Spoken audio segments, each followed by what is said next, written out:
never used to believe those stories about truck stops in the middle of nowhere, the ones where people vanish or see things that can't be explained. I always figured it was just the kind of stuff people tell to keep their drives interesting during the graveyard shift.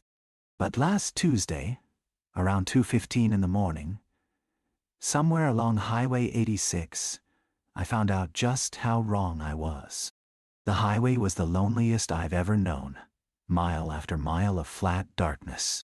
My radio had fizzled out 3 hours back, and my phone barely managed to show a single bar. Every so often, I'd pass a flickering streetlight or a half-buried sign for a gas station that looked like it hadn't seen business in decades.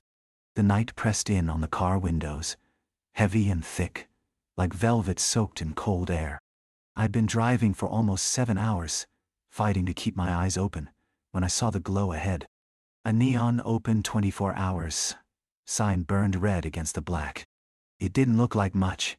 A squat low building with a couple of gas pumps and a single battered pickup parked out front.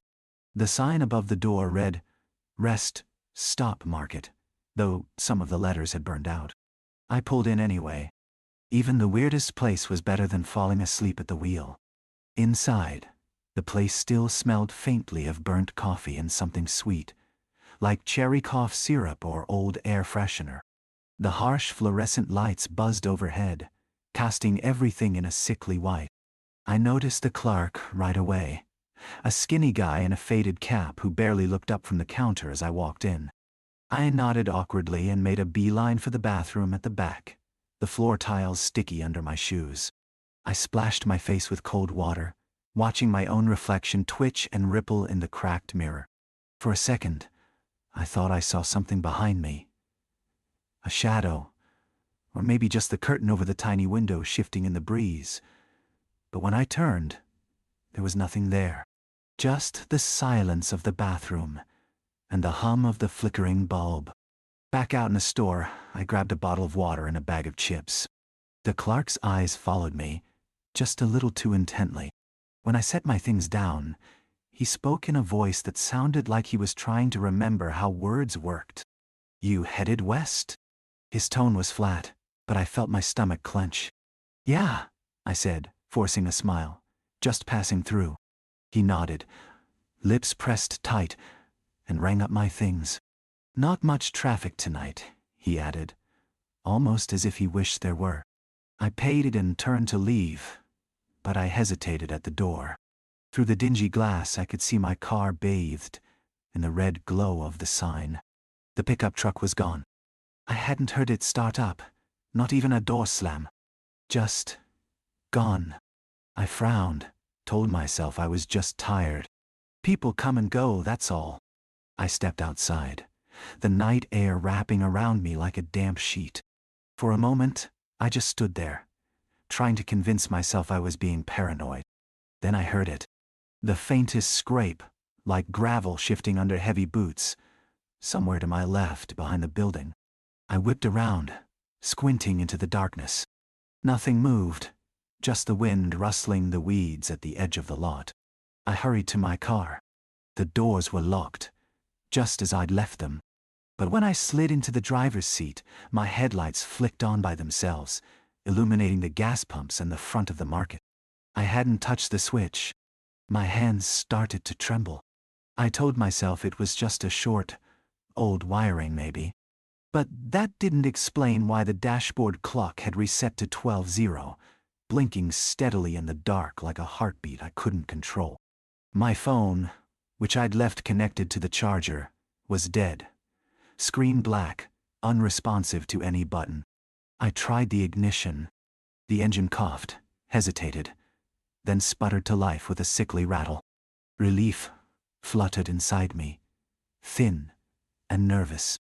I backed out of the parking spot, keeping my eyes glued to the rear view. As the neon sign flickered behind me, it looked almost like a warning, the word "open" stuttering in and out, the rest barely legible. The road ahead dissolved into darkness again, my headlights slicing through thick, low fog that hadn't been there before.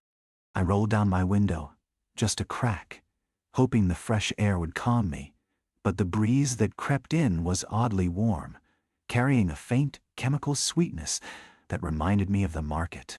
I drove for maybe 5 minutes, checking the mirror every few seconds, expecting to see headlights or that battered pickup tailing me. There was nothing but the road unspooling, the black fields on either side swallowing sound and distance. I tried the radio, twisting the knob, desperate for any noise other than the thud of my own pulse. All I got was static, except, for half a second, a voice, clipped and distant, almost lost in the hiss. Don't. It cut out, swallowed by white noise. I shoved the dial off, knuckles white on the steering wheel. A sign appeared up ahead, green, battered, leaning at an odd angle. It should have said which exit was coming, but the words were scratched out, the metal warped like it had been burned. I squinted, slowing down, heart tapping against my ribs. I'd swear the sign hadn't been there before. I hadn't seen it on my way in, and the landscape looked subtly different, like the road had stretched, the shoulder narrower, the moonless sky pressing lower. I kept driving, but the unease grew heavier with every mile. The road started to shimmer at the edges, as if I was seeing it through heat waves, though the night was cold enough that my breath fogged the windshield. A low thumping sound began behind me, at first faint, then sharper, like someone tapping the trunk from the inside. I told myself it was probably just something loose. Maybe I'd left a bag back there, something shifting with the movement of the car. But I couldn't shake the feeling that the sound was too regular, too deliberate. I glanced at my phone, out of habit. Still dead. I considered pulling over, but the idea of stopping in that endless stretch of nothing made my skin crawl. I pressed on, scanning the roadside for any sign of life, a house, even another car. There was nothing, just the wavering line of the highway and the soft, insistent thumping from the back of my car. Then, out of the corner of my eye, I caught movement, a shape, pale and quick, darting along the edge of the beams. I snapped my head toward it, but saw only the grass bending, shadows twisting, as if something had just ducked out of sight. My mouth went dry. I turned the music up, but again, only static, the volume rising until I could swear I heard those same clipped words, buried in the hiss. Don't look, don't. I shut it off, the silence roaring in my ears. I tried to focus on the road, counting the faded white lines as they flicked under my headlights. 10, 20, 30. I glanced again at the dashboard clock, still blinking 12, 0. It should have changed by now. Time felt stuck, the world refusing to move forward. Just as I was about to convince myself that fatigue was making me hallucinate, something darted across the road 50 yards ahead. Low, almost crawling, pale in the headlights. I slammed the brakes, heart in my throat, tires shrieking against the asphalt as the car skidded to a halt. For a second, there was only the ticking of the engine cooling, my shaky breath, and the distant echo of whatever had crossed my path. I peered forward, past the halo of headlights. There was nothing out there now. No animal, no person. The fog thickened, rolling across the hood, swirling in odd, unnatural patterns. I should have just kept driving. But instead I cracked my door open, one foot on the gravel shoulder, squinting into the cold, sweet-smelling mist, searching for any trace of movement. I called out, barely above a whisper, "Is someone there?" My voice vanished into the night. No reply, just the sound of crickets far off, and a hush so deep it felt suffocating. I stepped out, leaving the door ajar, headlights illuminating a slice of fog and empty road. My shoes crunched on gravel as I made my way to the front of the car, peering under the beams.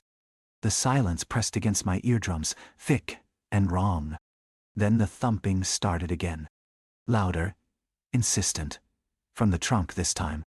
I froze, every muscle locking. The sound was too precise to be an object rolling around. It was rhythmic, Slow, almost like someone knocking. Not frantic, but patient. I took a shaky step back, fumbling for my keys. My mind raced with explanations. Maybe someone had climbed into the trunk back at the stop. Maybe the clock, or whoever drove the pickup. But that was impossible. I'd locked the car. I would have noticed. Wouldn't I? My hands fumbled with the trunk release. I hesitated, then pressed it. The trunk creaked open, just a crack, releasing a puff of that same cloying, chemical sweetness that now felt almost suffocating. The fog pooled around my ankles, thicker here, as if something inside was breathing it out. I lifted the trunk with numb fingers. Empty. Perfectly empty, except for my spare tire and a crumpled jacket. But the air inside was warm, not cold like the night, and the metal felt slick under my palm, like breath had condensed and left it damp. The thumping had stopped, but now, in the distance, I heard footsteps. Not running, but slow, deliberate, crunching through the gravel on the opposite side of the road. I shut the trunk, quietly, and slid back into the driver's seat, locking the doors, heart buzzing in my chest. I forced myself to believe it was nothing. Just nerves? Exhaustion? The isolation getting to me? I started the engine, ready to push through the last hour no matter what. But as I drove on, the road seemed to loop in on itself. I passed a dead coyote by the shoulder, a stiff silhouette in my headlights. 10 minutes later, I passed it again. And again, the third time, its shape twisted, impossibly long, as if it had been stretched.